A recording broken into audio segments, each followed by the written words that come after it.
নমস্কার বন্ধুরা, আশা করি আপনারা সকলেই ভালো আছেন। বাইরে ভীষণ গরম পড়েছে, কিন্তু সেই গরমকে উপেক্ষা করে আমরা বেরিয়ে পড়েছিলাম এক নতুন সন্ধানে।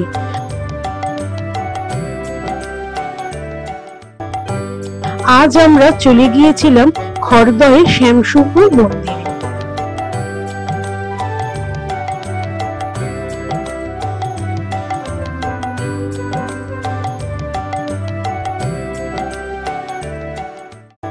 বাইরে ভীষণ গরম ছিল, কিন্তু তবুও সবকিছুকে উপেক্ষা করে এগিয়ে তো যেতেই হবে জীবনে।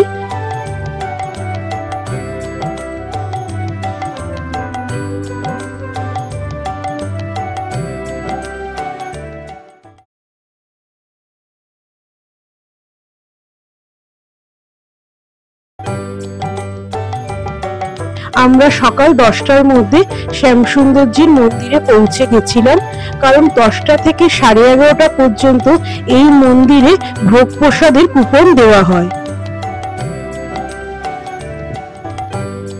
আমরা প্রথমে গিয়ে ভোগ প্রসাদের জন্য কুপন কেটে নিয়েছিলাম। মাথা পিছু পড়েছিল 120 টাকা করে। তারপর শ্যামসুন্দরজির মন্দির দর্শন করেছিলাম। খুবই সুন্দর বিগ্রহ দেখে মন ভরে গিয়েছিল।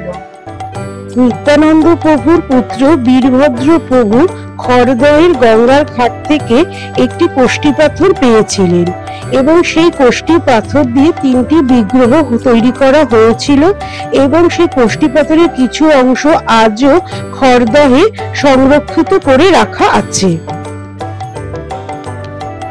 মাঘী পূর্ণিমার দিন এই মন্দিরের বিগ্রহ প্রতিষ্ঠা হয়েছিল বলে প্রতি বছরই মাঘী পূর্ণিমার দিন এখানে বড় করে অনুষ্ঠান হয়ে থাকে।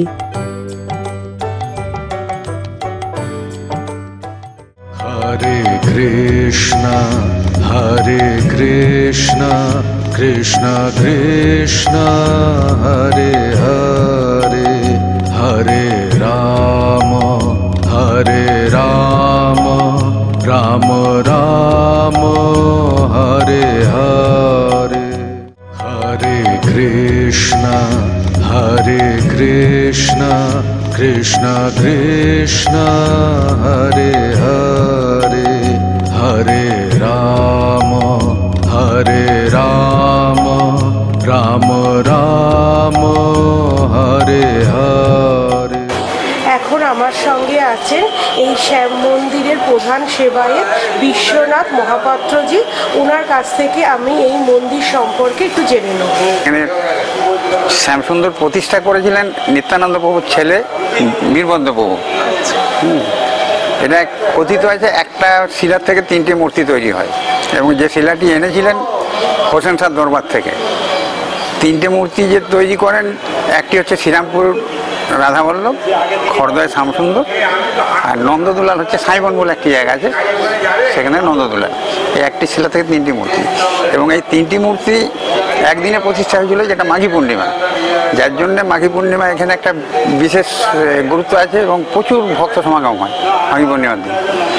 আর এখানে সারাদিন নিত্য সেবা বলতে যেটা ভোর, যেটা শীতকালীন হচ্ছে ভোর 5টায় মঙ্গল আরতি হয়। জলপানি যেটা 8টা থেকে 9টা ঠাকুরের সিঙ্গার স্নান বেশ সব হলো। 9টার থেকে 9:30 থেকে 10টার মধ্যে মেন পুজোটা হলো। 12:30 থেকে 1টার মধ্যে ভোগ দিয়ে বন্ধ হয়ে গেল। এরপর বিকেল আবার আপনার 4:30টায় খোলা, আর রাত্রি 9টায় শয়ন। আর তার মধ্যে সন্ধ্যা আরতি হচ্ছে 6:30 থেকে 7টা। এটা হচ্ছে কিন্তু শীতকালীন। আর গ্রীষ্মকালীন যেটা এখন চলছে, এখন মঙ্গল আরতি হচ্ছে ভোর 4:30টায়। এরপর 8টার সময় পর্দা পড়ে স্নান যেমন হয়, স্নান হয় 8টা থেকে 9টা। এই টাইমটায় ঠাকুরের স্নান সিঙ্গার বেশ সব কিছু হয়ে গেল। আবার ওই জলপানিটা 9:30 থেকে 10টার মধ্যে মেন পুজোটা হলো। 12:30 থেকে 1টার মধ্যে ভোগ, আর দুপুরে আবার বন্ধ। আবার বিকেল 5টায় খোলা। 5টায় খোলার পর 7টা থেকে 7:30 সন্ধ্যা আরতি, আর 9:30 শয়ন আরতি।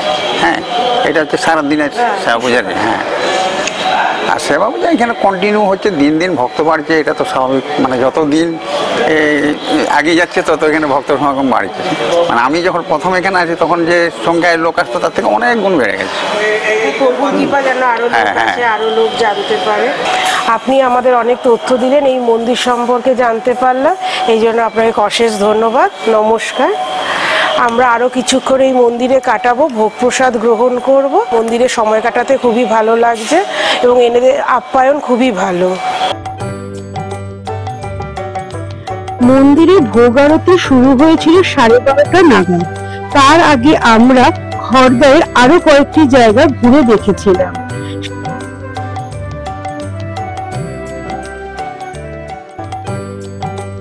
শ্যামসুন্দরজির মন্দির থেকে বেরিয়ে পড়েছিল মদনমোহন মন্দির।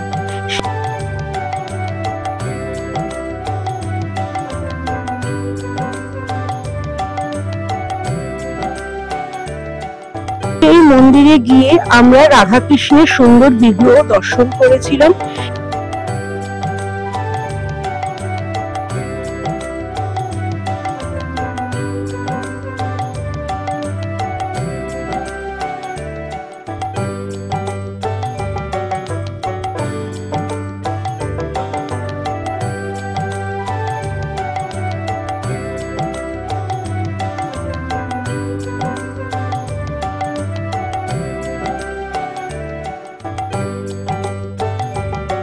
মন্দির থেকে আমাদের ঠাকুরের প্রসাদও দেওয়া হয়েছিল। সেই প্রসাদ গ্রহণ করে আমরা চলে গিয়েছিলাম নিত্যানন্দ প্রভুর বাসভবনে।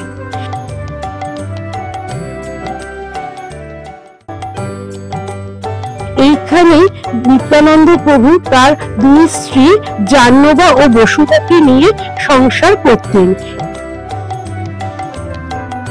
এখানে তার পুত্র ভদ্র ও কন্যা গঙ্গা দেবীর জন্ম হয়েছিল। এখানে শ্রী চৈতন্য দেবের বিগ্রহ এবং নিত্যানন্দ ও গৌরাঙ্গ মহাপ্রভুর বিগ্রহ রয়েছে। এই মন্দিরে কিছুক্ষণ সময় কাটিয়ে আমরা চলে গিয়েছিলাম দোলমঞ্চ দেখতে। ঘরে ঘরে হরির নাম বিলায় রে, ঘরে ঘরে হরির নাম বিলায় রে। প্রভাত সময়ে সচিরাঙ্গিনার মাঝে গৌর চাঁদ নাচিয়া বেড়ায় রে। ঘরে ঘরে হরির নাম বিলায় রে। দোলমঞ্চটি নতুন করে তৈরি করা হচ্ছে। ভবিষ্যতে আরো সুন্দর ভাবে দোলমঞ্চটি আমাদের সকলের সামনে উপস্থাপিত করা হবে।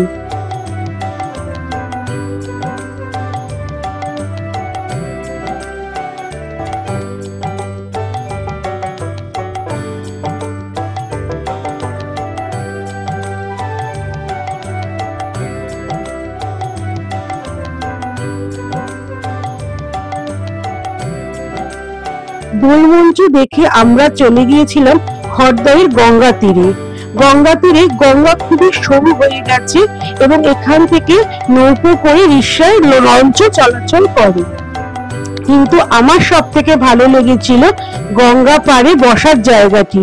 বিকেলের দিকে এই গঙ্গা পাড়ের জায়গায় বসলে খুব সুন্দর হাওয়া দেয়। আমরাও গিয়ে কিছুক্ষণ বসেছিলাম সেইখানে। গঙ্গার পাড়ে ঘুরতে ঘুরতে হঠাৎই চোখে পড়ল বটগাছের নিচে সুন্দর একটি শিব মন্দির। সেই শিব মন্দিরে শিব ঠাকুরকে নমস্কার জানিয়ে আমরা চলে গিয়েছিলাম রাসমঞ্চের দিকে। রাসমঞ্চ থেকে মন্দিরে ফেরার পথে হঠাৎই চোখে পড়ল ভাঙা জীর্ণ মন্দির। আবার মন্দিরে চলে এসেছিলাম। তখন সেখানে শুরু হয়ে গিয়েছিল ভোগারতি। ভোগারতি দেখে আমরা ভোগ প্রসাদ গ্রহণ করতে বসেছিলাম। এখানে ভোগে ছিল 14 রকমের পদ। খড়দহ কলকাতার খুবই কাছে। আপনারা শিয়ালদা থেকে নৈহাটি ব্যারাকপুর গ্রামে যে কোনো ট্রেনে যেতে পারেন। আমরা যেমন গিয়েছিলাম কল্যাণী সীমান্ত লোকাল ধরে। 1 নম্বর প্ল্যাটফর্ম দিয়ে বাইরে বেরিয়ে এসে আপনারা টোটো পাবেন ও কিছুটা এগিয়ে গেলে অটো স্ট্যান্ড আছে। সেই অটো স্ট্যান্ড থেকে আপনারা শ্যামসুন্দরজির মন্দিরের সামনে আপনাদের পৌঁছে দেবেন। আমাদের ভোগ প্রসাদ এইমাত্র খাওয়া হলো। এখন আমরা ঠাকুরকে নমস্কার জানিয়ে এখান থেকে চলে যাব। এখানেই ভিডিওটা শেষ করছি। যদি আপনাদের ভিডিওটা ভালো লাগে তবে অবশ্যই একটা লাইক করে দেবেন ও চ্যানেলটি সাবস্ক্রাইব করে নেবেন। নমস্কার। ঘরে ঘরে হরির নাম বিলায় রে, ঘরে ঘরে হরি